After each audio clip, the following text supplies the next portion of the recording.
2:30 in the morning, tulala si Sandra habang nakaupo sa sofa. Hawak niyang makukulay na popper na sana'y bubuksan niya kapag dumating na ang asawa.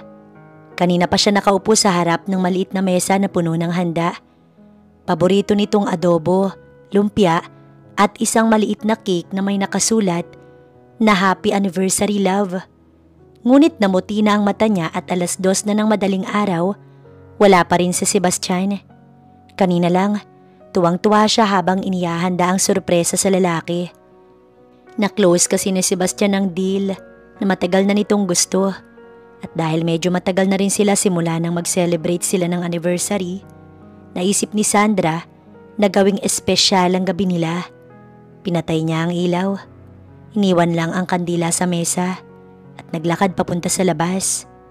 Pilit niyang pinakinggan ang bawat tunog ng paligid. Umaasang anumang sandali, marinig niya ang pamilyar na tunog ng sasakyan ng asawa. Ngunit wala, ni anino ni Sebastian hindi nagpakita. Tumunog ang cellphone niya kaya inabot niya ito. Isang mensahe galing sa isang kakilala. Nakita ko si Sebastian, may kasamang babae ulit. Sabi mo nagbago na siya. Parang biglang nanlamig ang kamay ni Sandra. Napakagat siya sa labi. Pinipigilan ng luhang gustong kumawala. Hindi niya alam kung ano ang masakit, ang pagkabigo sa gabing ito o ang malaman na may bago na naman ang asawa. Niloko na siya nito dati, ngunit dahil mahal niya, pinatawad niya ito. Hindi niya akalain na maaaring ulitin nito ang kalokohan na iyon. Hawak pa rin niya ang popper. Kanina puno siya ng saya, ng pag-asa. Ngayon ay halos mabitiwan na niya ang cellphone habang nagtatype ng mensahe. Maybe just his secretary. Agad naman siyang nakatanggap ng reply sa kakilala. Sandra, hanggang kailan ka magpapakatanga? Humugot siya ng malalim na hininga bago itinapon ang popper sa maliit na trash can at naglakad na papasok. Baka hindi totoo. Bulong niya sa sarili. Pero kabaliktaran ang pintig ng kanyang puso. Hindi siya mapakali. Kinuha niya ang isa pang popper at pinisil ng mahigpit. Biglang kumalat ang makukulay na papel sa sahig. Napangiti siya ng mapait. Happy celebration, Sandra. Bulong niya habang pinagmamasdan ng maliit na papel na tila ba mga piraso ng puso niya na nagkawatak-watak. Maya-maya, narinig niya ang tunog ng sasakyan. Agad siyang napatingin ng otomatikong bumukas ang gate nila. Pinagmasdan niyang pumasok ang sasakyan ng asawa at dumiretso iyon sa parking area. Natili siya sa pagkakatayo. Mabilis na pinunasan ng luha. Lumabas ng sasakyan si Sebastian. May bit-bit na bulaklak. Nakangiti ito at para bang walang nangyari. Love? Masiglang sabi nito sabay lapit at halik sa kanyang pisngi. Sorry, late ako. Ang dami lang talagang inayos sa opisina. Tinitigan ni Sandra ang lalaki. Hawak pa rin niya ang huling popper. Hindi niya alam kung bubuksan niya ba ito o ibabato sa mukha nito. Okay lang. Mahina niyang sagot. Pilit nang umingiti. Alam kong busy ka dahil sa mga deal. Happy anniversary, babe. Iniabot nito ang bulaklak. Let's eat na. Aya nito. Habang kumakain, pinagmasdan lang niya ang asawa. Sarap na sarap ito sa luto niya. At malaking achievement ito para sa kanya. Ngunit hindi siya masaya. Gaano nga ba katotoo ang nakita ng kaibigan? Sebastian, may gusto ka bang sabihin sa akin? Tanong niya rito. Nag-angat ng tingin ng asawa sa kanya. So what? Bahagya itong nag-isip. Oh yeah, I close a deal today, babe. Napangiti siya ng mapait. Hindi iyon ang gusto niyang marinig. Yeah, I see. Walang sigla niyang sagot. Lumipas ang mga araw na hindi nawala sa isip ni Sandra ang sinabi ng kaibigan at ang hinalang bumabagabag sa kanya. Kahit anong gawin niya, ang mukha ng asawa niyang si Sebastian laging may kasamang anino ng pagtataksil sa kanyang guni-guni. Hindi siya mapakali, kaya isang araw, nagdesisyon siyang sundan ito. Hindi niya alam kung saan siya dadalhin ang paa niya. Basta nang sumakay si Sebastian sa kotse, sumunod siya sakay ng isang taxi. Tumigil ang kotse ni Sebastian sa isang hotel. Sa mismong pintuan, sinalubong ito ng isang babae. Bata, makinis, at sa tansya ni Sandra, halos kalahati ng edad niya. Nakita niya kung paano itong umiti kay Sebastian, kung paano yumakap dito na para bang walang ibang nakakakita. Doon ay parang sumabog ang dibdib ni Sandra. Parang gumuho ang lahat ng pinaghirapan niya. Lahat ng paniniwala niyang maayos sila. Hindi na siya nagdalawang isip. Bumaba siya at nilapitan ng dalawa. "Sebastian!" Sigaw niya. Puno ng galit niyang nilapitan ng dalawa. Napalingon naman agad ang mga ito. Kita ang gulat sa mga mata ng lalaki. "Ano to ha? Ito bang inaasikaso mong deal?" "Sandra, anong ginagawa mo rito?" Putlang tanong ni Sebastian, pero hindi niya na iyon pinakinggan. Sinugod niya ang babae at hinila ang buhok nito.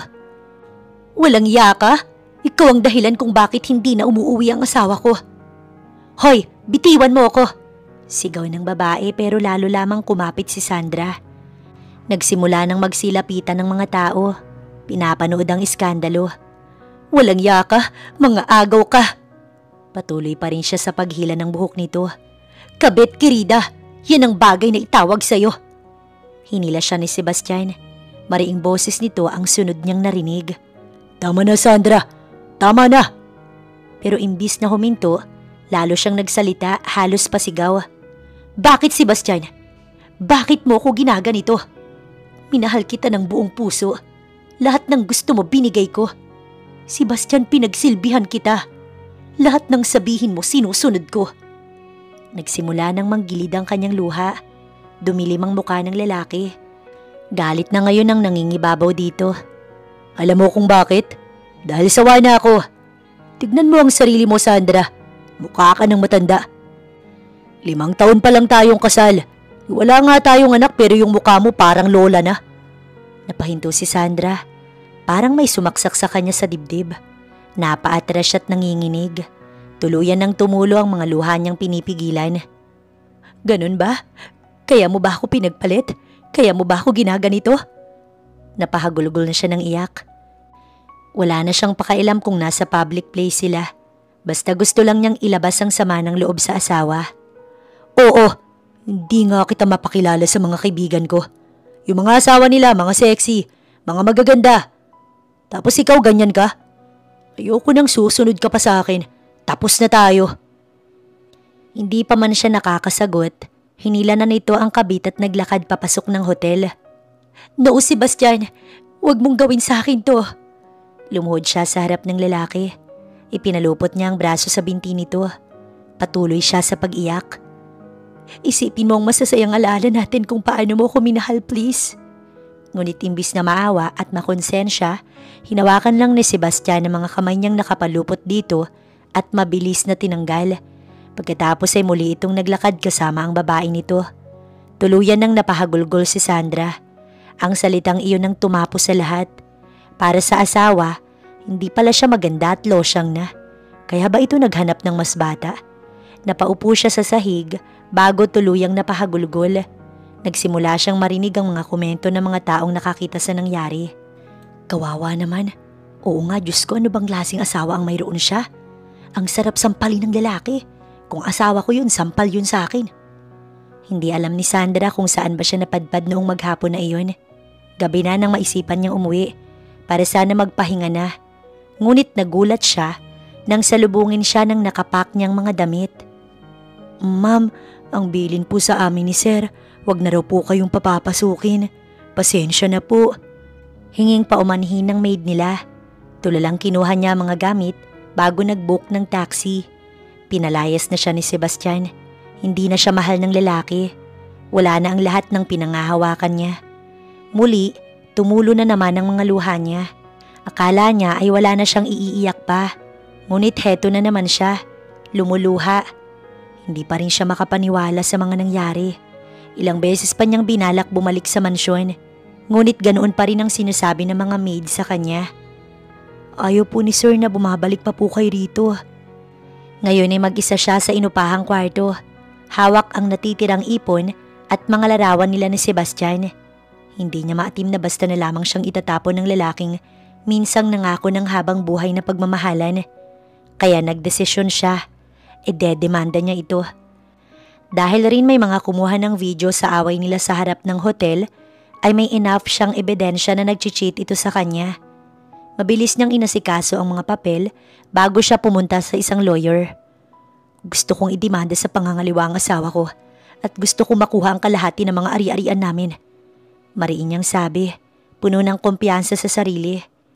Ngunit matapos suriin ng abogado ang kanyang mga papel at i-check ang legitimacy ng marriage nila, tiningnan siya nito ng may pag-aalinlangan. Ma'am, wala kayong marriage certificate.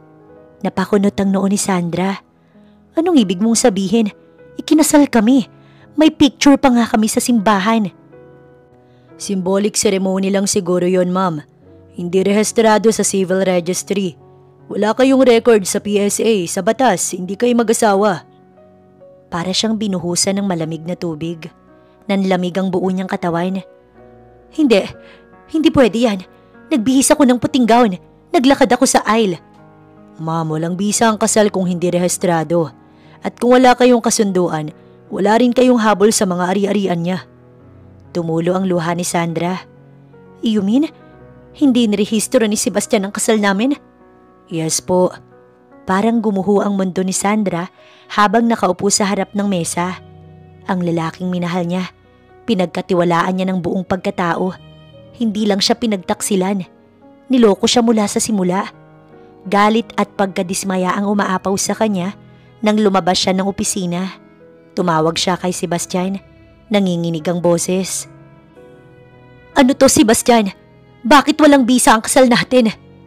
Narinig niya ang malamig na tawa sa kabilang linya. Kasal? Anong kasal, Sandra? Sinabi ko ba sa iyong legal yun? Ikaw ang nagpilit. Ako sumama lang. Walang iya ka? Sigaw niyang nanginginig ang kamay. Pinaglaruan mo ko. At ano ngayon? Malamig na sagot nito. Wala ka ng habol. Hindi mo ko madedemanda. At kahit saan ka magpunta, hindi ka mananalo. At bago pa siya makasagot, ibinaba na ng lalaki ang tawag. Tumulo ang luha niya. 5 taon. 5 taon siyang naniwala na mahal siya nito. 5 taon siyang nagtiis sa tuwing mahuhuli niya ang lalaki na may kasamang iba. No. Nanginginig ang boses ni Sandra. Napaupo siya at napatulala sa kalsada. Pakiramdam niya, parang wala na siyang halaga. Ang pinag-alayan niya ng lahat, ng oras ng pagmamahal ng sarili, ay isang taong manluloko lang pala. Isang taong hindi siya totoong mahal. Mabilis na lumipas ang mga linggo, ngunit hindi pa rin makabangon si Sandra. Ang araw niya paulit-ulit lang. Gigising, iinom ng alak, iiyak, at babagsak sa kama na parang wala ng buhay. Ang maliit na kwarto na tinutuluyan niya ay nag-amoy alak na at luha. Puno na rin ito ng boteng basag. Tuwing titingin siya sa salamin, hindi niya na nakikilala ang sarili. Namumutla ang balat, namumugto ang mata. Wala na rin siyang ganang kumain. Sa tuwing bubuksan niya ang social media, nakikita niya ang litrato ni Sebastian kasama ang kabit nito. Mga travel nito at mga kuha sa bahay na dati ay sa kanya. Ang sala kung saan sila minsang nagplano ng kanilang kinabukasan.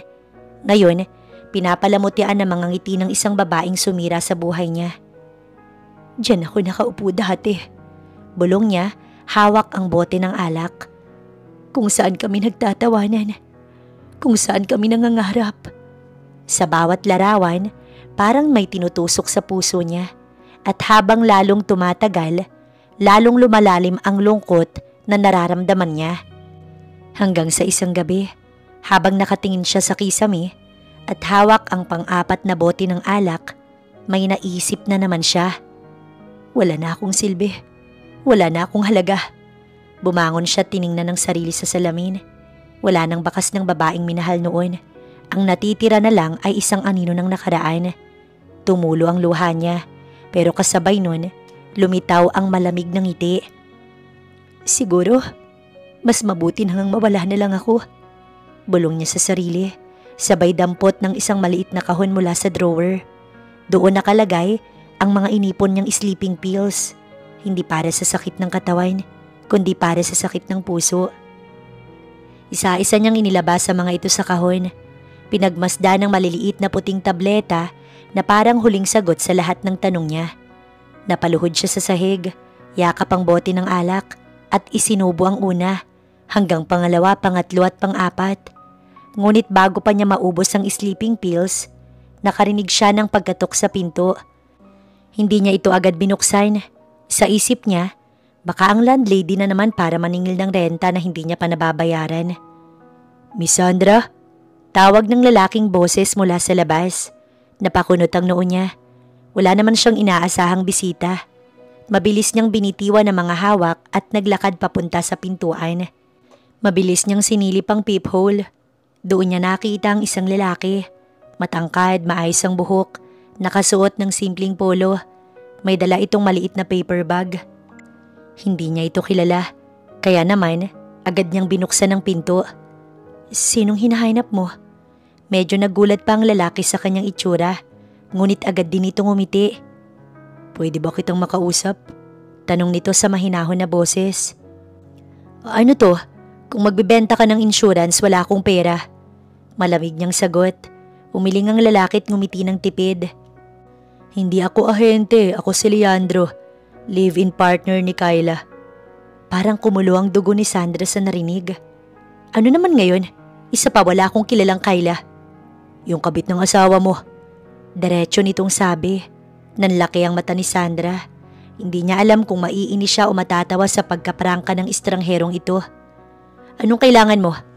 "Pareho tayong niloko, Sandra," sagot ni Leandro. "Iniwan niya ako para sa asawa mo at iniwan ka ng asawa mo para sa kanya. Sa madaling salita, tanga tayo pareho." Napatawa si Sandra pero may pait. "At anong pakailam ko? Hindi ko kailangan ng reminder na tanga ko." "Simple lang." Lumapit si Leandro at bumulong sa kanyang tenga. "May plano ko. Plano nating paghiwalayin sila. Hindi ko hahayaan na maging masaya sila pagkatapos ng lahat ng ginawa nila sa atin." Nanatiling tahimik si Sandra. Nakatitig sa lalaking kaharap niya. Ang mga mata nito, puno ng determinasyon at galit. Pareho ng nadarama niya. "At bakit ako sasama sa iyo? Tingin mo maniniwala ako sa katulad mo?" "Dahil pareho nating gusto ng hustisya o ng paghihiganti." May mga inilabas itong papel. Naglalaman iyon ng screenshot ng message nito sa sinabing Kyla or Kyla. Naroon din ang pictures ni Sebastian na pumapasok ng iba't ibang hotel kasama ito. Napayuko si Sandra. Kanina lang handa na siyang wakasan ng buhay niya. Pero ngayong narito si Leandro, parang may bagong apoy na sumiklab sa kanyang dibdib. "Anong plano mo?" "Simple lang." Ngumiti ito ng mapanganib. "Gamitin natin ang kahinaan nila. Selos. Ako ang bahala kay Kyla, ikaw naman, kailangan mong landiin ulit ang asawa mo." Parang sumabog ang utak ni Sandra sa narinig. "Ano? Landiin si Sebastian? Paano ko naman gagawin yun? Hindi mo ba nakikita mukha kong losyang? Mukha kong nerd na walang alam sa pagpapakitang gilas. Kaya nga ako iniwan at pinagpalit eh." Ngumiti si Leandro, parang may iniisip. "Kaya ko yan. Kaya natin yan. Gagawin kitang babaeng hindi niya matatanggihan." Napatawa si Sandra, halong inis at hiya. "Anong tingin mo sa akin? Project?" "Kung project ka, ikaw ang pinaka-importanting project na gagawin ko." Hindi sigurado si Sandra pero nawala sa kanya ang lahat at handa siyang isugal kung anong mayroon siya para sa paghihiganti. "Sige, pumapayag ako." At doon nagsimula ang kakaiba nilang kasunduan. Kinabukasan, nagsimula na ang plano. Inaya siya ni Leandro sa isang mall. "Una sa lahat," anito habang pinagmamasdan ng lumang damit ni Sandra, "kailangan nating baguhin to." Napatingin siya sa suot niyang lumang jeans at oversized t-shirt. "Anong masama dito?" tanong niya, medyo defensive. "Walang masama kung ang target mo librarian position," biro ni Leandro. "Pero kung ang gusto mo akitin ulit ang ex mo, kailangan mo ng confidence." Dinala siya nito sa isang butik. Halos mahulog ang panga ni Sandra sa presyo ng mga damit. "Leandro, wala akong pera para dito." "Ako na muna," sagot nito. Iniabot ang credit card. "Consider it as investment para sa plano natin." Pinilit siya nitong magsuot ng kung ano-anong damit. Panay naman ang kanyang reklamo. "Hindi ako sanay sa mga fitted dress." "You have to. Kailangan mong ipakita sa dati mong asawa kung anong sinayang niya. Sa huli, napapayag siya nitong magsukat-sukat. Hindi pa nga siya kumbinsido noong una. Pero nang nakita niya ang sarili sa salamin, suot ang pulang bestida na bumagay sa kanyang balat, hindi niya napigilang mapangiti. Para siyang si Sandra bago siya sinira ni Sebastian. Hindi masama, diba? Komento ni Leandro habang nakasandal sa dingding, nakatitig sa kanya. Napakagat si Sandra ng labi at tumiwas ng tingin.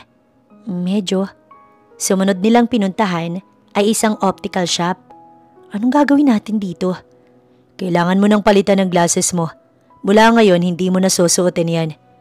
Namili ng mga clear contact lenses si Leandro para sa kanya. Sumunod naman nilang pinuntahan ay ang hair salon. Pinagupitan siya nito na naaayon sa face shape niya. Isang buwan nang lumipas at hindi lang sa physical nagbago si Sandra. Tinuruan din siya ni Leandro kung paano magsalita ng may kumpiyansa, kung paano titigan si Sebastian ng may apoy, kung paano ang gagawin niya kapag nagkita sila ng asawa. Habang lumilipas ang mga araw, unti-unti siyang nagbabago, hindi lang sa itsura kundi pati sa loob. Ramdam niya ulit na may halaga siya at sa bawat gabing magkasama sila ni Leandro para magplano, may kakaibang damdamin ng unti-unting sumisibol. Hindi niya alam kung galit lang ba iyon na nauuwi sa kakaibang koneksyon o may mas malalim pa. Dumating ang araw ng unang hakbang. Nagpunta si Sandra sa bar kung saan madalas mag-inuman sina Sebastian at ang mga kaibigan nito. Suot niya ang pulang dress na pinili ni Leandro. Huminga siya ng malalim bago pumasok sa loob. Pagpasok niya, agad niyang nakita si Sebastian. Nakasandal ito sa mesa. Kausap ang isa sa mga kaibigan. Kinakabahan siya noong una. Ngunit pinilit niyang tatagan ng loob. Bumuntong hininga siya bago naglakad papalapit. Good evening, Nico. Bati niya sa isa sa mga kaibigan ni Sebastian nang siya ay makalapit. Agad namang nagtinginan sa kanya ang mga tao sa table. Nakita niyang bahagyang nagulat si Sebastian. Ang iba, halos mahulog ang baso sa gulat. Sandra? Bulong nito. Oh, hi Sandra. Bati sa kanya ni Nico. Sorry for inviting you. Shall we? Ngiti nito. Wait, what are you doing here, Sandra? Naguguluhan na tanong ni Sebastian. Ngumiti siya ng hindi pilit kundi puno ng kumpiyansa. Hi Sebs, matagal kitang hindi nakita. Hindi agad nakapagsalita ang lalaki. Halatang natulala sa transformation niya. Ang mga kaibigan naman, halatang nagulat din. Hindi makapaniwalang ang nerd na kilala nila ay sexy na ngayon. I invited her for something. I hope you guys don't mind. If you do, we can get another table. Paliwanag ni Nico. Mind if I join? Tanong ni Sandra. Nakatitig ng diretso kay Sebastian. Ang titig na minsang ikinabaliw nito. Yes, of course. Tila nahihiya pang sabi ng grupo. At doon niya napansin ang bahagyang pagngisi ni Leandro mula sa kabilang mesa. Kanina pa ito naroon, nakamasid at binabantayan siya. Kinindatan pa siya nito nang magtama ang paningin nila. Sa gabing yon, nagsimula ang laban. Hindi na ito tungkol sa pagmamahalan, hindi na ito tungkol sa kasal. Umpisa na ng paghihiganti ng mga taong iniwan. Nang makauwi sila sa apartment, iba ang saya ni Sandra. Nakita mo ang reaksyon ni Sebastian? Tanong niya kay Leandro. Yeah, he was looking at you at the whole time. Nakangising ani ng lalaki. Oo, jaw drop. Anya bago tumawa. Sumandal si Leandro sa sofa. Dapat lang, you change a lot. Sa loob ng isang buwan, ang daming nagbago kay Sandra. Sa tulong ni Leandro, nagkaroon siya ng disiplina. Araw-araw na workout, tamang pagkain, at ang makeover na nagpalit ng dating losyang na itsura. Hindi na siya ang babaeng iniwan at tinapakan ng asawa niya. Ngayon, bawat pagtingin niya sa salamin, may kasamang kumpiyansa. Muling bumalik ang hubog ng katawan niya at ang dating maputlang muka, napalitan ng buhay at ganda. Kaya chin up, sabi ni Leandro habang pinagmamasdan siya sa salamin. Itinaas nito ang bote ng wine na hawak. Hindi ka na Sandra na iniwan. Ikaw na ang Sandra na hindi niya kayang iwasan. Hindi pa tayo tapos sa plano. Nagsisimula pa lang tayo. Napangiti siya, may halong kaba at tuwa. Hindi niya inakalang may araw na muling mabubuo ang ganitong kumpiyansa. At higit sa lahat, hindi niya inakalang makakahanap siya ng kakampi sa katauhan ni Leandro. Nang sumunod na araw, nagsimula na rin ang unang hakbang ng kanilang plano. Si Leandro ang nag-orchestrate ng lahat, mula sa pagpili ng lugar hanggang sa tiyempo ng bawat pagkikita. Kailangan nating gawing natural, hindi dapat halatang plano, sabi nito habang inaabot ang listahan ng mga events na maaaring puntahan. Una sa gym, alam ni Leandro na doon madalas si Kyla at si Bastian kapag may libreng oras, kaya sinama niya doon si Sandra. Hindi nagtagal, nakita nila si Sebastian sa kabilang gilid ng gym. Nagpanggap si Sandra na walang alam na naroon ang lalaki. Lumapit siya sa tabi nito at nagpanggap na kukuha ng equipments. Napahinto si Sebastian. Halatang nagulat nang siya ay makita. Tumitig ito mula ulo hanggang paa, para bang hindi makapaniwala. Sandra? Ngumiti siya, tila walang bahid ng galit at mahinahong nagsalita. Hi Sebs, dito ka rin pala nagjo-gym? Hindi alam ni Sandra kung sino ang mas nagulat, si Sebastian o si Kyla, na biglang pumasok sa gym at nakitang halos mabitiwan ng lalaki ang hawak nitong tuwalya. Kita niya sa mga mata ng kabit ang selos at doon niya napagtantong gumagana ang plano. Nice seeing you, dagdag ni Sandra bago siya tumalikod at naglakad palayo. Iniwan niya si Sebastian na hindi makapaniwala sa nakita. What the? Bakit nandito siya? Narinig pa niyang reklamo ni Kyla. Pagkatapos ng eksenang yun, tumawag agad si Leandro nang makalabas sila. Maganda, effective. Nakita mo kung paano siya tumingin sa'yo? Simula na to, Sandra. Sa susunod, mas lalapit pa siya. At ganoon nga ang nangyari. Sa mga sumunod na araw, si Leandro ang gumagawa ng paraan para mag-cruise muli ang landas nila. Isang business event, isang casual party, at minsan pa nga ay sa isang cafe na alam nitong madalas puntahan ni Sebastian. Sa bawat pagkikita, lalong lumalapit ang lalaki at lalong sumisidhi ang selos ni Kyla. Ngunit habang umuusad ang plano, may kakaibang bagay na nararamdaman si Sandra. Hindi na lamang ito tungkol sa paghihiganti. Sa bawat ngiti at tingin ni Leandro, sa bawat pagkakataong ipinagtatanggol siya nito, unti-unting may apoy na nabubuhay sa puso niya. Isang apoy na hindi para kay Sebastian, kundi para sa lalaking tumulong sa kanyang bumangon mula sa pagkalagpak. No, hindi pwede. Nanginginig ang boses na anya. Naisip ni Sandra, hindi siya pwedeng mahulog kahit kanino. Hindi na nga nagtagal at umepekto na ang plano nila. Isang gabi habang kumakain sila ng dinner, naka-receive ng notification si Sandra. Sebastian Lorenzo followed you. Napangisi siya bago pinakita yun kay Leandro. Tumangutango naman ng lalaki at masayang nagsalita. See, di ka niya matitiis. Sexy na si Sandra ngayon. Hindi na maikakaila na di hamak mas maganda na siya kay Kyla. Although bata ito ng ilang taon, mas maganda naman ang hubog ng katawan niya. Isa pa, marunong na siyang mag-ayos at kahit normal na lalaki, talagang mapapalingon kapag dumaan siya. Kaya naman hindi niya masisisi si Sebastian kahit noong una nahalata ang pagkagulat nito. Ngunit habang lumilipas ang mga araw, nagbago ang reaksyon ng lalaki. Ang dating pagkagulat, napalitan ng pagnanasa. Minsang nagkita sila sa isang party na plinano ni Leandro. Ramdam ni Sandra ang mga titig ng dating asawa. Hindi na iyon titig ng pagkabigla. Iyon ay titig ng isang lalaking muling naaakit. Ang ganda mo ngayon, Sandra.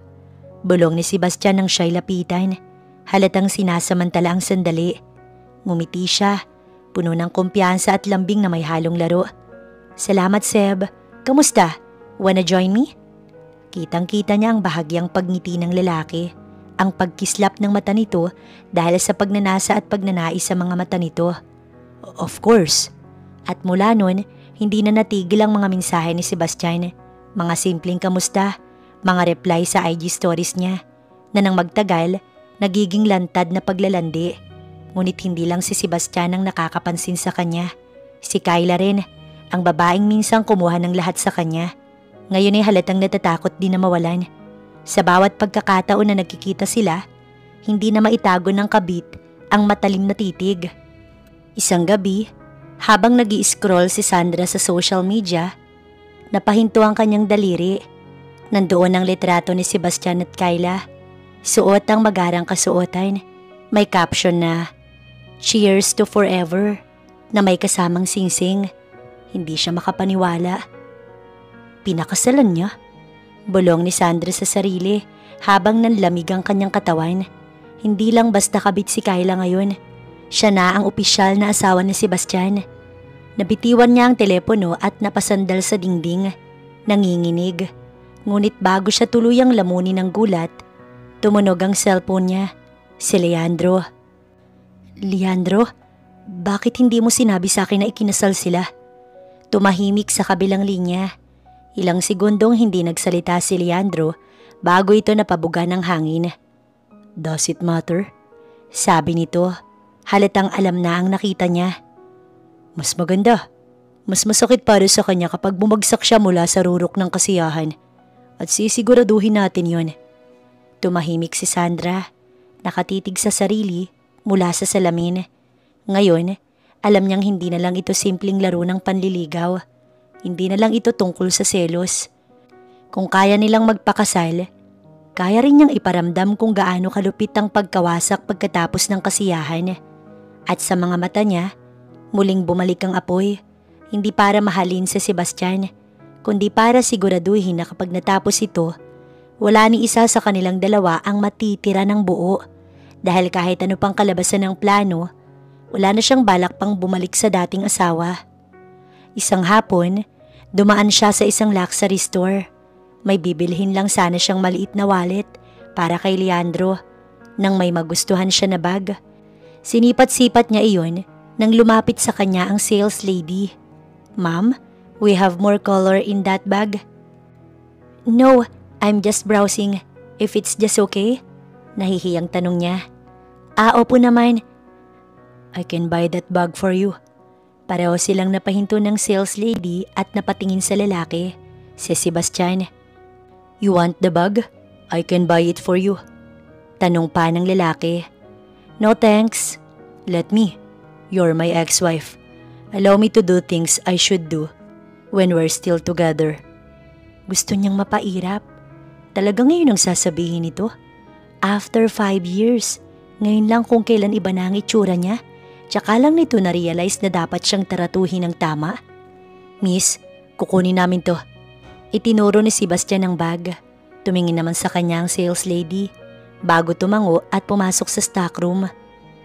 "I hope you have no hard feelings. I think I keep seeing you a lot lately. Hindi kaya destiny natin ito?" Muli ginusto niyang irapan ng lalaki. Kung hindi lang niya naalala na nilalandi niya pala ito, baka nabara niya na si Sebastian. "O baka naman sinusundan mo ko." Biro niya bago humagalpak ng tawa. Ngumisi naman ng lalaki. "What if I am?" Tuluyan niya na itong inirapan. Sira. Sabay silang tumawa. Nang makauwi siya ng hapon na iyon, agad na napansin ni Leandro ang dala niyang bag. "Bumili ka? I never got a notification." Ibinaba niya ang kahon sa mesa. "It's a gift." Dahan-dahan niya itong binuksan. "From whom?" Nilabas niya ang bag at kinuhanan nito ng litrato. "From Sebastian Lorenzo." Napatigil saglit si Leandro pagkuway ngumiti ito. "Nice one." Ngumisi siya bago nagtipa sa phone. "Thanks sa gift. I love it." Caption niya bago itinag si Sebastian at pinost yun. Umupo siya sa sofa habang itinaas ang bag. "It's pretty," anya. Gaya ng inaasahan, wala pang 5 minuto, nakita niya na ang notification. Pinalo siya ni Kyla at nag-comment, "Wala kang karapatang humingi ng regalo sa asawa ko." Mas lalo siyang napangisi. Alam niyang nag-aaway na ang mag-asawa ngayon at sa hindi malamang dahilan, masaya siyang siya ang dahilan ng pag-aaway na iyon. Kinabukasan, napagdesisyonan niyang magpasalon. Habang inaayos ng isang hairdresser ang buhok niya, nagulat ang lahat nang may pumasok na isang babae. Galit na galit ito. "Sandra!" Galit ang mukha ni Kyla nang lapitan siya nito. "How dare you? Talagang nagpabili ka ng mamahali na bag kay Sebastian? Ang landi mo rin, no?" Tinaasan niya ito ng kilay. Correction. Binili niya sa akin yun. I was about to buy the bag. But he insist. Mas lalong umusok ang ilong ni Kyla. At pumayag ka naman. Ang kapal talaga ng mukha mo. Akmang lalapitan siya nito nang hawakan ito ng gwardya. Ma'am, bawal pong manggulo rito.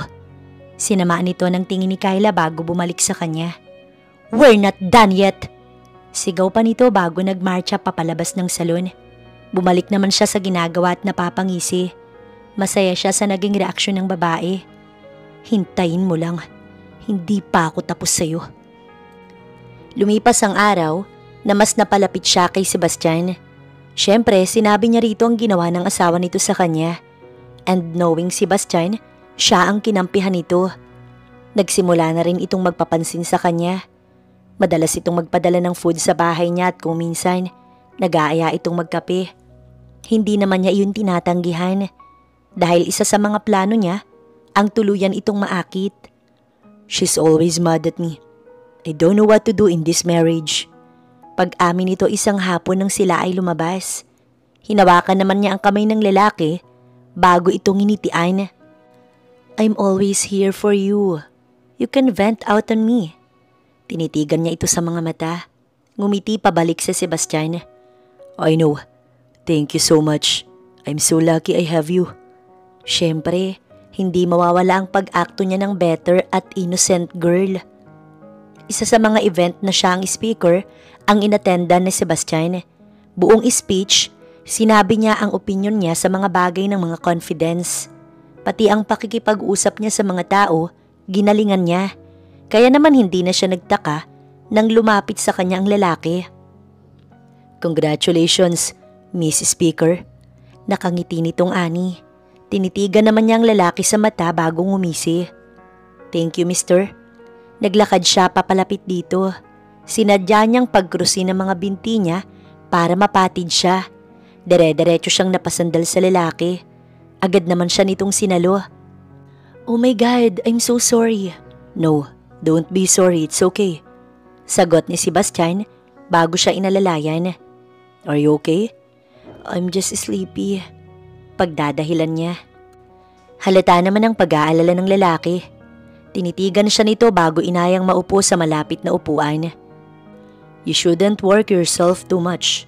Paalala nito bago siya binigyan ng maiinom. Hindi na siya nagtaka nang mag-offer itong ihatid siya kinagabihan. Dahil sa pagod, nakaidlip siya sa biyahe. Nang magising, ramdam niyang nakahinto na ang sasakyan. Hindi muna siya dumilat at pinakiramdaman ng paligid. Doon niya napansin na tila may tao sa mismong harap niya. Dahan-dahan niyang idinilat ang mga mata.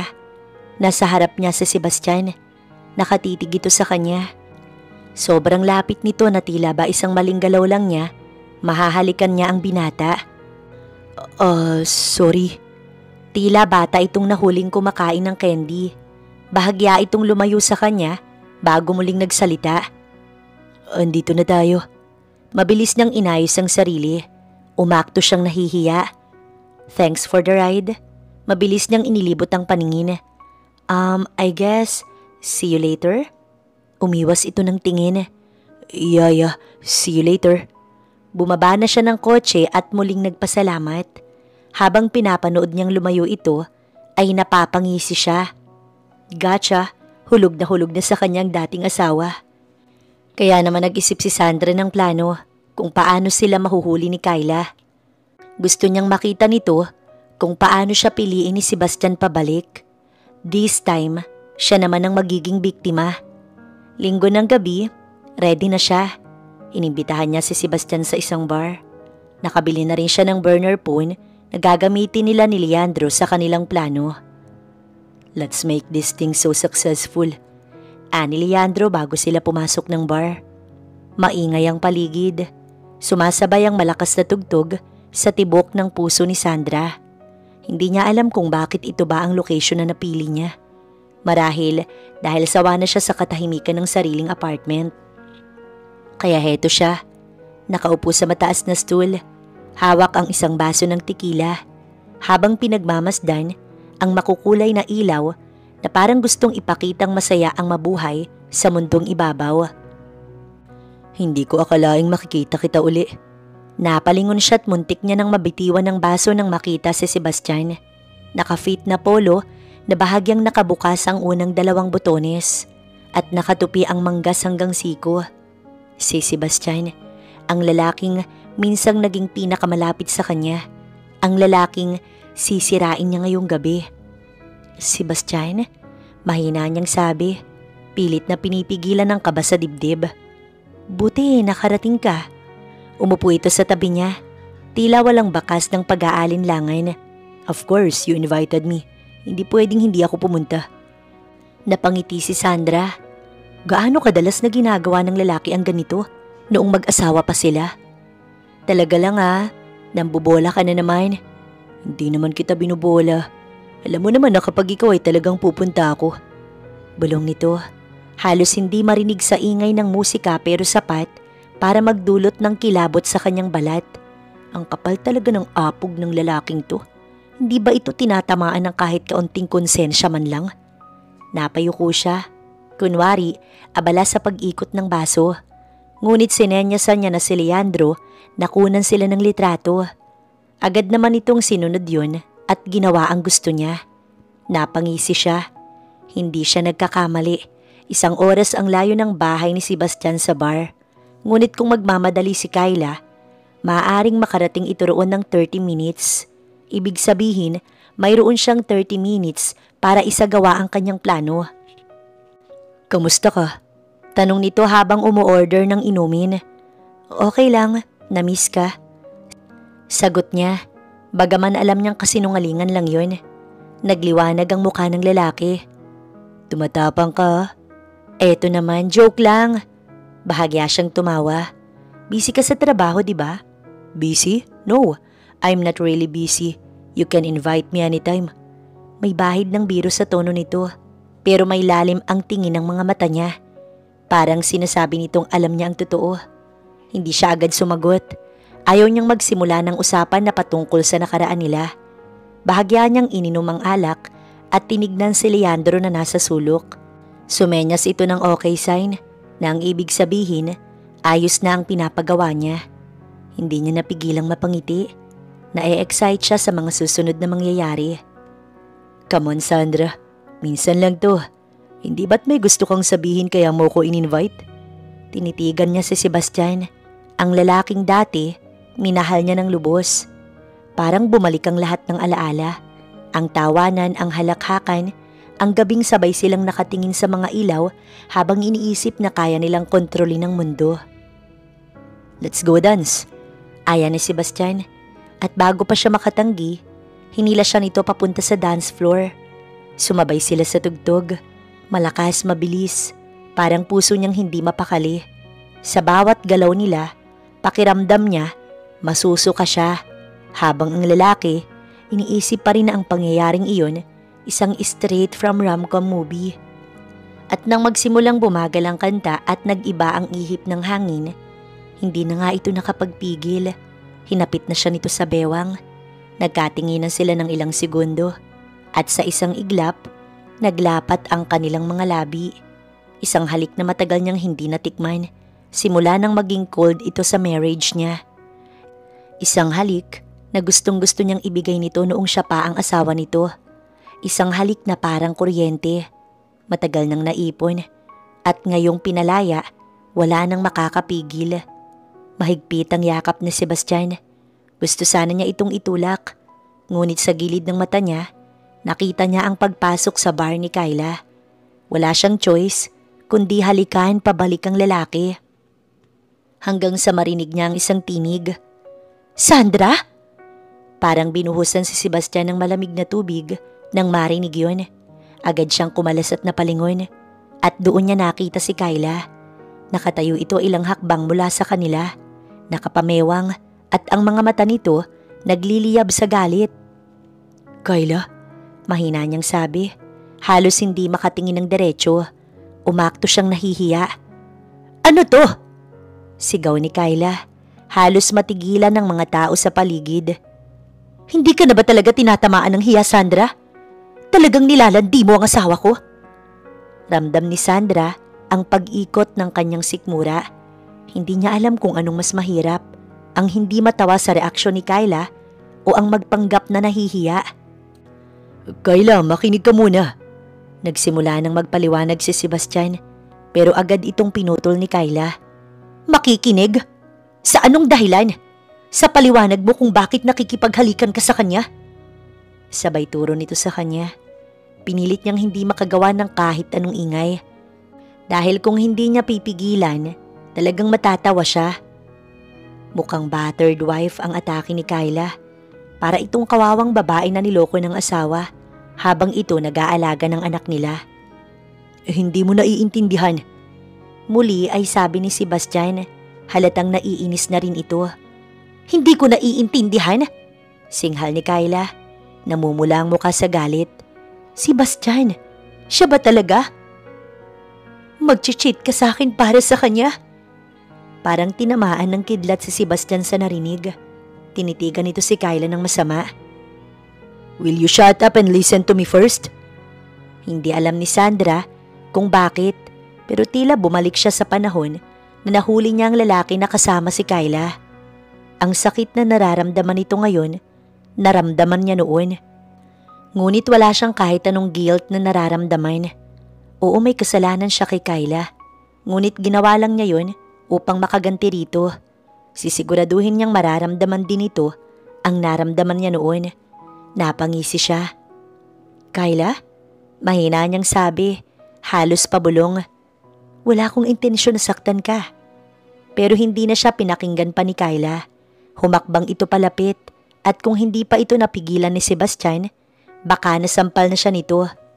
Alam mo kung anong pinakamasakit? Bulong ni Kyla. Nanggigilid ang mga luha. Pinagkatiwalaan kita. Akala ko tapos na kayo. Pero heto ka na naman. I will never steal him from you. Tinitigan niya ang babae sa mata. Hindi mo ko katulad. Remember? What? Tila hindi makapaniwala ito sa kanyang sinabi. Wala ka talagang magawang matinuno. Pumigla si Kyla sa pagkakahawak sa kanya ni Sebastian, ngunit bago pa ito makagawa ng kung ano, sinigawan na ito ng lalaki. What do you expect me to do? Stay at home and listen to your nagging? You're always mad at me. Hindi na siya nagulat pa sa mga sinabi nito. Wala talagang magandang gagawin ng cheater na katulad nito. Isisisi at isisisi lang sa babae ang problema kahit siya naman talaga ang dahilan. What? Tila hindi makapaniwalang tanong ni Kyla. Napalingon pa ito sa kanya bago muling tumingin kay Sebastian. You cheated on me because I'm always mad? For Christ's sake, ikaw itong laging wala sa bahay.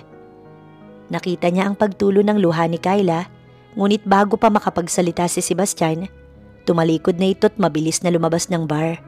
Iniwan silang dalawa ni Sebastian na nakatulala sa gitna ng dance floor. Sandra?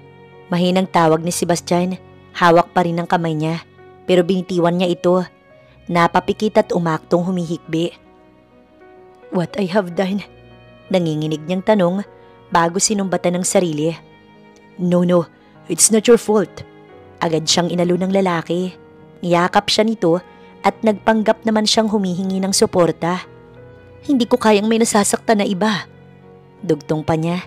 Kahit ang totoo, nakangisi siya sa isip at habang sinusundan niya ng tingin ng papalayong si Kyla, alam niyang mas malaki ang sugat na iniwan niya ngayong gabi.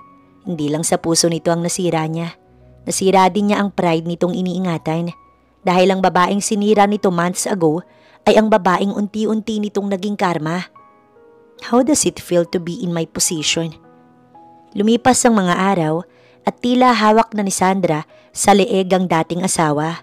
Si Sebastian na minsang tumalikod sa kanya na parang wala siyang halaga. Ngayon ay halos sunod-sunuran sa bawat kumpas ng kanyang mga kamay. Sa mga pagtitipon na sinasadya niyang puntahan, siya ang sentro ng atensyon nito. Sa bawat titig ng lalaki, ramdam ni Sandra na bumabalik ang dating paghanga. O marahil, mas matindi pa nga ngayon. Ngunit kasabay ng pag-init ng tingin ni Sebastian ay ang pag-aapoy ng galit sa mata ni Kyla. Hindi na maitago ng babae ang selos. Sa bawat pagkikita nila, halos sumabog ito sa inis hanggang sa dumating ang puntong gumagawa na ito ng eksena sa publiko. Mas marahas kaysa dati. Isang beses pa nga, sa isang coffee shop kung nasaan sila nagkita ni Sebastian nang hindi inaasahan, biglang dumating si Kyla at halos sampalin siya sa harap ng lahat. "Anong ginagawa mo rito, Sandra?" Sigaw nito. Halos tumilapon ang hawak nitong kape. Ngumiti lang si Sandra, puno ng kumpiyansa. "Nagkakape, Kyla. Hindi ba pwede?" Halos hindi makapagsalita si Kyla sa galit at doon niya nakita ang kamay ni Sebastian na humawak sa braso ng asawa nito. Hindi para ipagtanggol, kundi para pigilan.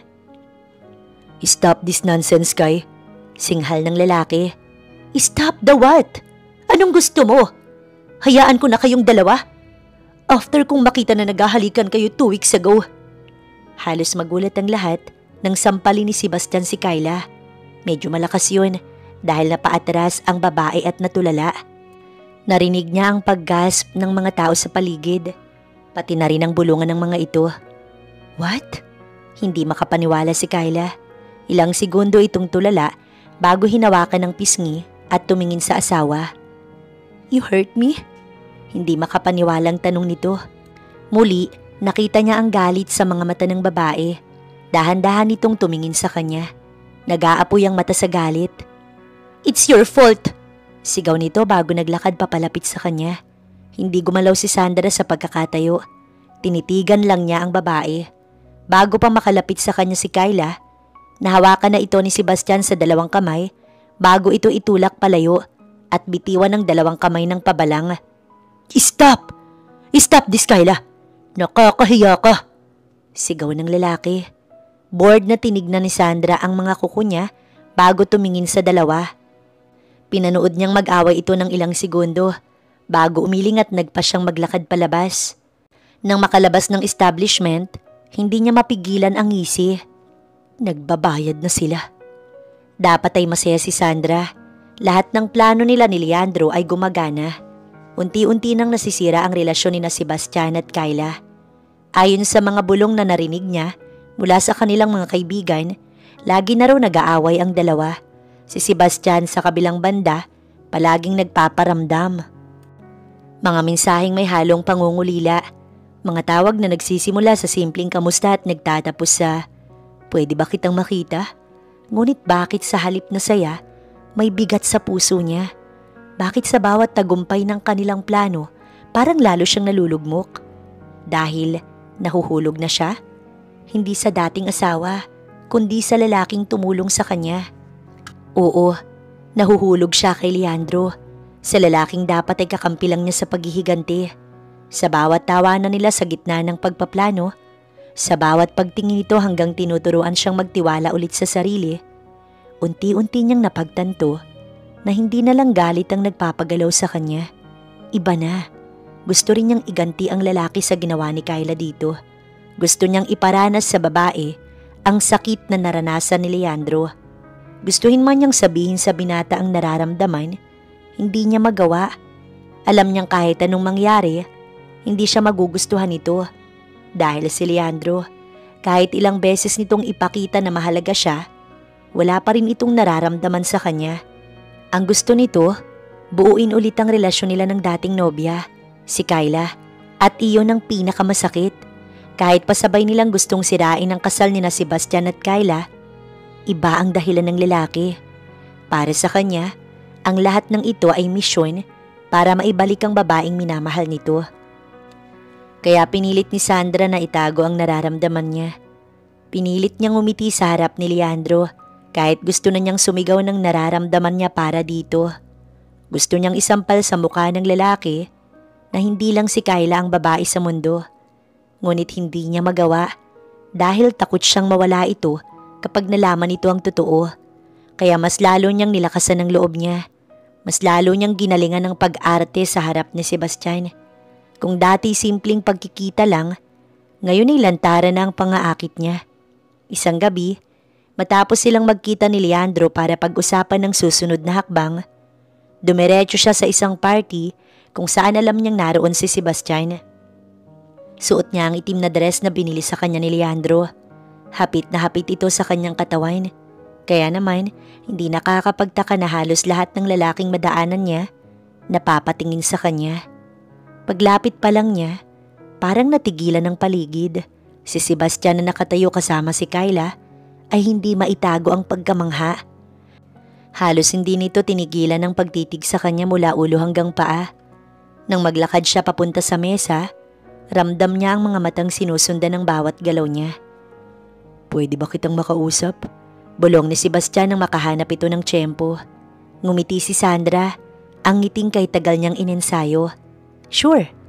Dinala siya nito sa isang tahimik na sulok ng lugar at doon, bumulong ang lalaking minsang sumira sa kanya. "Sandra, hindi ko alam kung anong nangyari sa akin pero hindi kita matanggal sa isip ko." Tila lumabas ang lahat ng emosyon ni Sebastian sa isang iglap. Hinawakan nito ang kamay niya ng mahigpit, desperado. Ayoko na sa kanya. Gusto kitang makasama ulit." Para bang sumabog ang mundo ni Sandra sa narinig. Eto na yun, eto na ang pinakahihintay niya. Ang lalaking iniwan siya noon, ngayon ay nagmamakaawa para bumalik siya. Ang tagumpay ay abot kamay na niya. Ngunit bakit may luha sa gilid ng kanyang mga mata?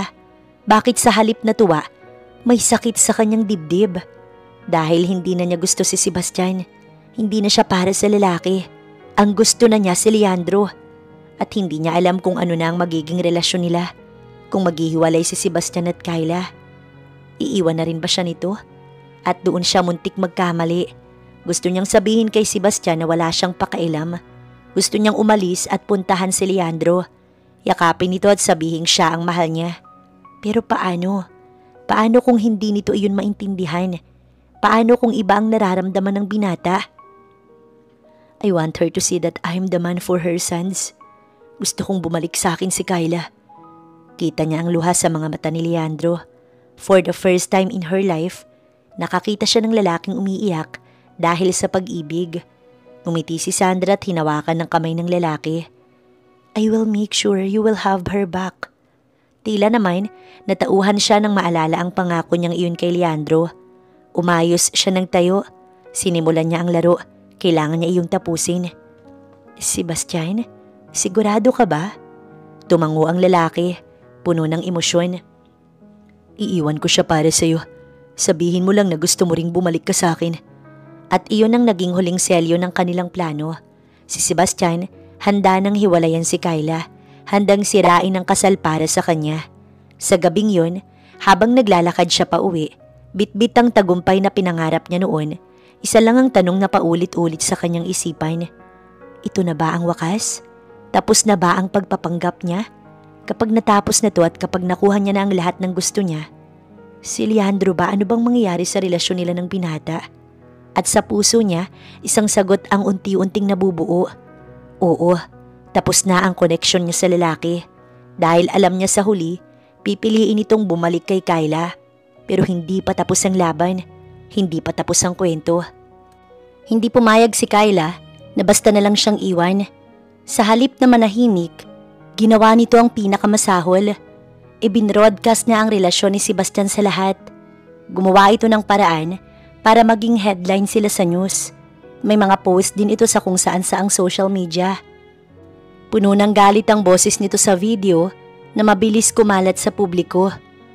"Mga walang ya, ginawa ko ang lahat para sa lalaking yun pero ano, niloko niya ako para lang bumalik sa ex niya." Halos pasigaw na sabi ni Kyla sa video. Kita ang pamumugto ng mata nito at nanginginig na labi. "Hindi ako papayag. Kasal kami ni Sebastian. Hindi ako papayag. Hindi sila magwawagi. Akin lang ang asawa ko." Sa loob ng ilang oras, naging laman ng chismis ang pangalan ni Sandra. Lahat ng mata nakatutok sa kanya. At lahat ng mga kilala nila, tila bigla naging mga hukom. Puro mga pang-judge ang narinig niya. Ngunit hindi siya nagpapaapekto. Hindi ngayon, lalo na at alam niyang malapit na siyang manalo. Mabilis niyang sinabi rin sa publiko ang nangyari.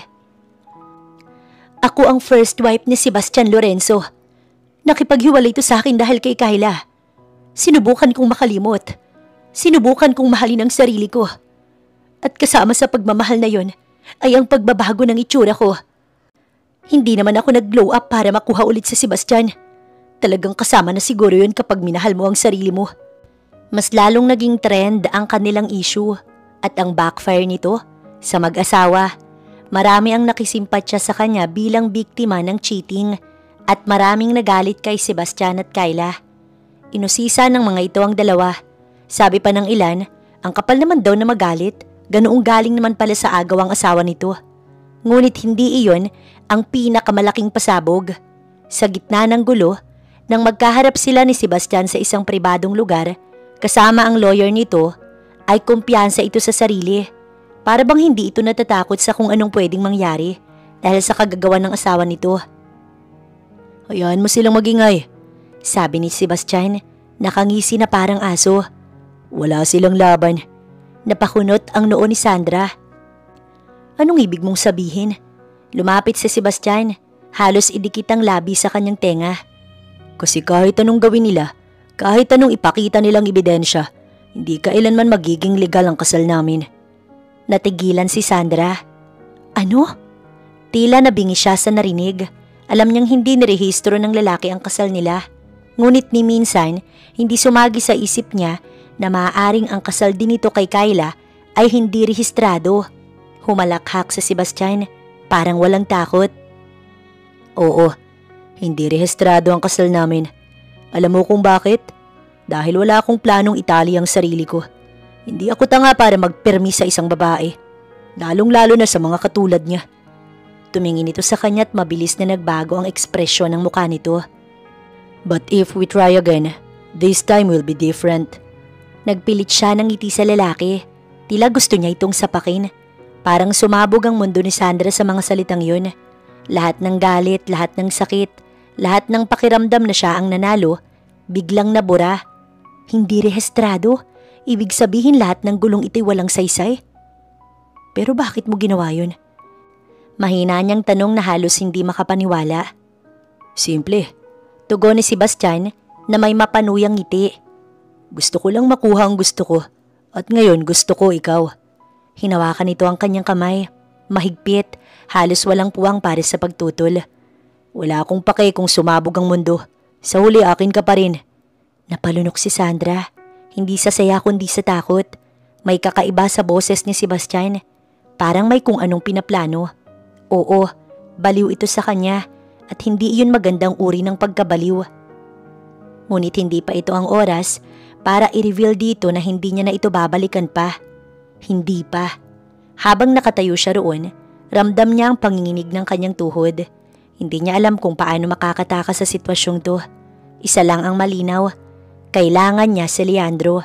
Kailangan niya ng plano para tuluyang masadlak sa impyerno ang ex niyang may toyo sa utak. Lumipas ang ilang araw at mas lalong tumindi ang issue. Nasampa ng kaso si Kyla sa asawa na agad ding na-dismiss dahil hindi naman pala sila kasal. "Walang ya kayo! Wala kayong puso!" Sigaw sa kanila ni Kyla. "It's just a dumb game, babe." Ngumisi si Sebastian sa babae. "I now belong to my true love." Lumingon ito sa kanya at kinindatan siya. Ngumiti lang siya ng tipid at pinanood si Kyla na mag-hysterical. Iyak ito ng iyak dahil sa nalaman na hindi siya kasal sa asawa. Naglulumpasa ito sa harap ng courtroom. Bagay na pareho lang nilang pinanood ni Sebastian. Tila wala itong pakailam sa kung anong maaaring mangyari sa dating asawa. Nang maboring, naglakad siya palabas ng building. Ngunit bago pa man siya makahakbang, hinawakan na siya ni Sebastian sa braso. "What?" Naguguluhang tanong niya. Ngumisi naman ng lalaki. "Let's get married." Halos malaglag ang panga niya sa narinig. Seryoso ba ito? Kaka-announce lang nito ng separation mula sa kinakasama. Gusto agad nitong magpakasal sila. Agad niyang binawi ang kamay niya at akmang maglalakad ulit nang hawakan siya nito sa magkabilang balikat. "Sandra, you promise to go back to me once this is settled, right?" Anito, tinitigan siya sa mga mata. Punong-puno ng pag-asa ang tingin nito. Nang hindi siya sumagot, unti-unting nagbago ang ekspresyon ng lalaki. Kumunot ang noo nito at dahan-dahan siyang binitiwan. "So this is your plan, ha?" Ngumisi ito na tila ba na-realize ang kanyang plano. Umatras ito bago tumawa. Una, mahina lang yun. Ngunit nang magtagal, palakas ng palakas ang tawa nito. "You cunning woman." Akmang lalapit na ito sa kanya ng isa sa mga bodyguard niya na kinuha ni Leandro ang humawak sa braso ng lalaki. Tumingin si Sebastian dito, tapos ay sa kanya. Nagpabalik-balik ang tingin nito sa kanilang dalawa. Wow, you plan it truly. Bigla na lang sinuntok ni Sebastian ang bodyguard niya. Nakailag naman ito at agad na gumanti ng suntok. Bumagsak si Sebastian sa sahig, ngunit agad din itong bumangon. Isa sa mga bodyguard niya ang tumayo sa harap niya para protektahan siya. Nakita niyang bumawi ng suntok si Sebastian. Ngunit bago pa lumapat ang kamao nito sa bodyguard niya, may humawak na mula rito sa likod. Let go of me! Pinanood niya kung paano ito suntukin ng mga bodyguard niya hanggang sa mapaupo si Sebastian. Ma'am, pukaw sa kanya ng isa sa mga bodyguard niya. Shall we? Tinitigan muna niya si Sebastian bago tumalikod at naglakad. Hindi pa man siya nakakalayo nang marinig niya ang sigaw ng lalaki. Sandra! Bumalik ka rito! Sandra!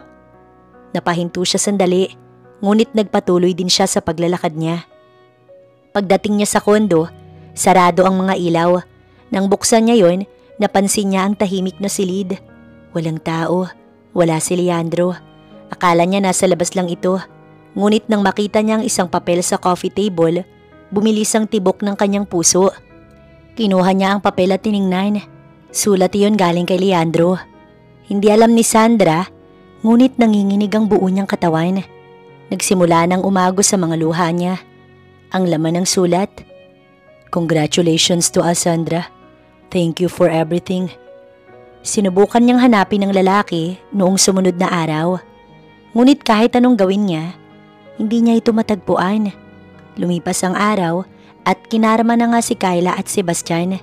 Si Kyla, natanggal ito sa trabaho at ngayon unemployed na. Balita niya, tinalikuran na rin ito ng mga dating kaibigan sa takot na maging ang mga asawa nito ay landiin ng babae. Si Sebastian naman, nagpatuloy ang pagbagsak ng kumpanya nito. Paulit-ulit itong nawalan ng investor sa business at kahit ang mga iilan ay iniwan na rin ito. In short, naghihirap na ang lalaki. Natupad na ang pinakahihintay na pagkakataon ni Sandra. Pabagsak na ngayon ang mga taong sumira sa kanyang buhay. Ngunit bakit parang hindi siya masaya? Hindi ba dapat ay nagsiselebrate siya dahil sa pagkatalo ng mga ito? Ngunit ang isip niya, patuloy na iniisip si Leandro at ang mga oras na pinagsamahan nilang dalawa. Lumipas ang 1 taon mula nang bumagsak ang lahat. Matapos ang gulong dulot ni Sebastian at Kyla, tuluyan ng pinili ni Sandra na umalis sa lahat ng kaguluhan. Nag-focus siya sa sarili, sa negosyo niyang iniwan noon ni Leandro sa kanya, sa mga pangarap na hindi niya na naisip to pa rin dahil sa maling lalaking minahal. Sa tagal ng panahon, natutunan niyang mabuhay mag-isa, pero hindi pa rin niya makalimutan ng isang tao. Parang kahit anong ayos ng buhay niya, hindi pa rin niya ito nalilimutan. Hindi pa rin nawawala sa sistema niya ang lalaki. Parang kahit anong gawin niya, hindi na iyon mawawala. Of course, minsan niyang tinry na hanapin ito. Ngunit tila may assassin ata ang lalaki at hindi niya ito makita. Isang hapon, habang nakaupo siya sa isang maliit na cafe, may biglang lumapit sa kanya. Isang pamilyar na boses ang nagpatigil sa kanyang paghinga. Sandra? Tila huminto ang mundo niya sa narinig. Hindi niya alam kung bakit, ngunit umaasa siya na ito ay si Leandro.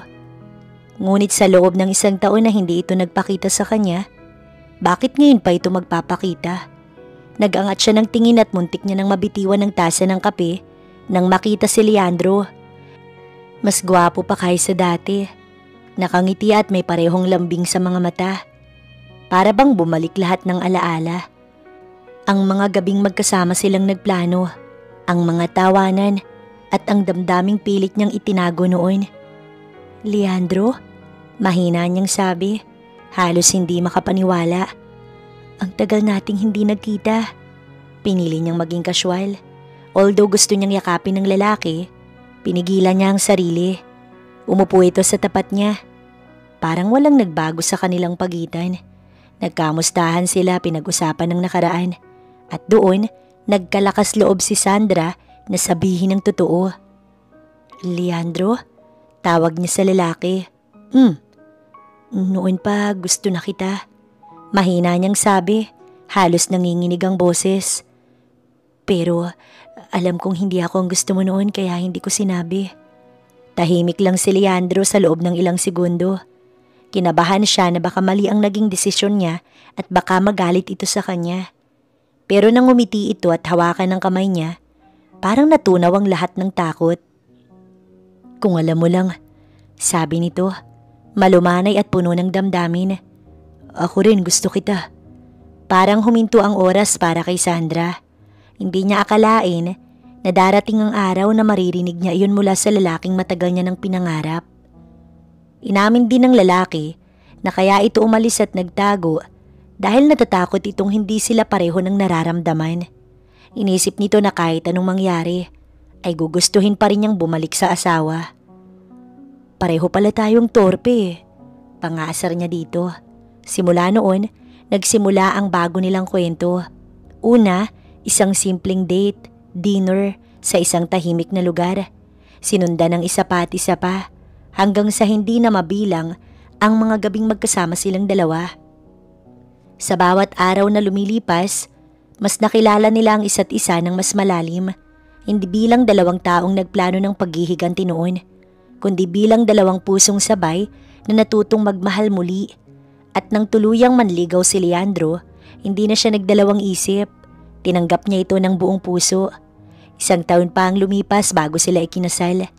Sa araw ng kanilang kasal, habang nakatayo si Sandra sa harap ng altar, hindi niya maiwasang maalala ang babaeng halos nawasak dahil sa maling pagmamahal.